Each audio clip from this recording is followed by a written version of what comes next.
셋째로 일곱 영은 기도를 측정합니다.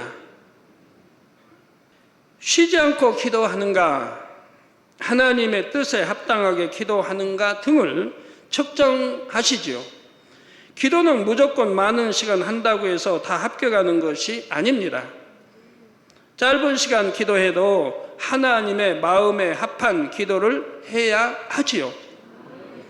하나님의 마음에 합당한 기도는 먼저 습관을 쫓아 기도하는 것입니다. 쉬지 말고 기도하라 하신 말씀처럼 매일 습관을 쫓아 꾸준하게 해야 하지요.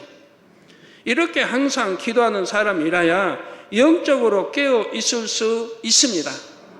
영적으로 깨어 있으면 어떤 시험에도 들지 않게 됩니다. 다음으로 무릎을 꿇고 기도해야 합니다. 성경상의 선지자들은 물론 예수님께서도 무릎을 꿇고 기도하셨지요. 전지전능하신 아버지 하나님 앞에 사람의 힘으로 할 수 없는 것을 구한다면 겸비하게 무릎을 꿇는 것이 당연합니다. 물론 무릎을 꿇을 수 없는 환경에 있을 수 있지요.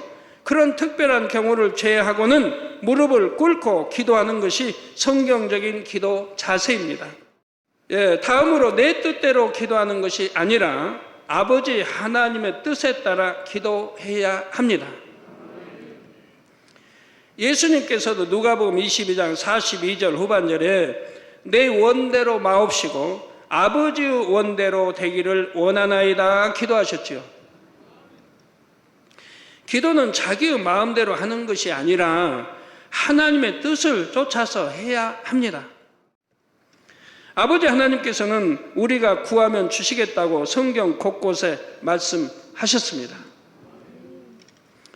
그런데 여러분이 구해도 응답받지 못하는 이유는 바로 정욕으로 쓰려고 잘못 구했기 때문입니다.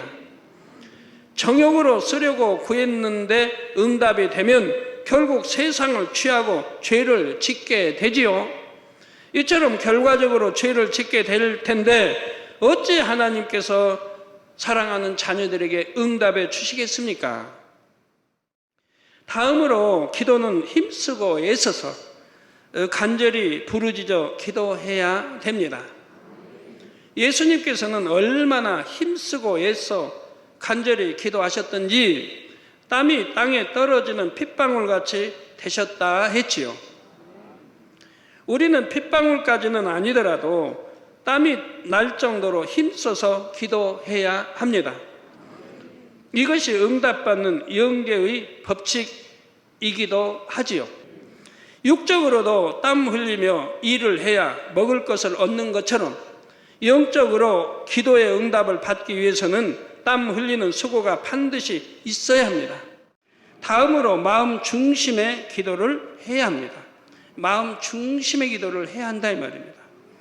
하나님께서는 사람을 외모로 취하지 않으시고 중심을 보시기 때문입니다. 중심의 기도란 진정 마음에서 바라는 바를 입술로 내어 기도하는 것입니다. 이와 같은 맥락으로 마지막으로 기도는 반드시 믿음과 사랑으로 해야 합니다. 야고보서 1장 6절에서 7절에 오직 믿음으로 구하고 조금도 의심하지 말라. 좀 믿음의 기도가 응답이 되는 건데 의심하며 기도하는 건 응답이 되지 않는다 이 말이에요. 조금도 의심하지 말라고 했어요. 하나님 조금도 의심하지 말라. 믿고 기도하라는 거예요. 응답 받은 줄로 믿고 간구하라 그랬어요. 응답 받은 줄로 믿고 간구하라. 그러면 그대로 이루어진다. 정말 응답 받을 수 있을까? 안 되면 어떡하나?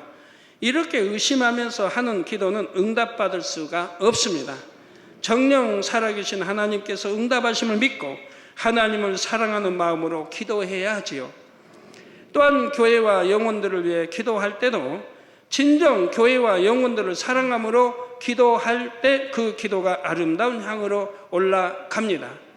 믿음과 사랑이 없이 드리는 기도는 하나님께서 흠양하실 만한 향이 되지 않지요. 그러므로 짧은 시간을 기도한다 해도 반드시 믿음과 사랑으로 기도하시기를 바랍니다.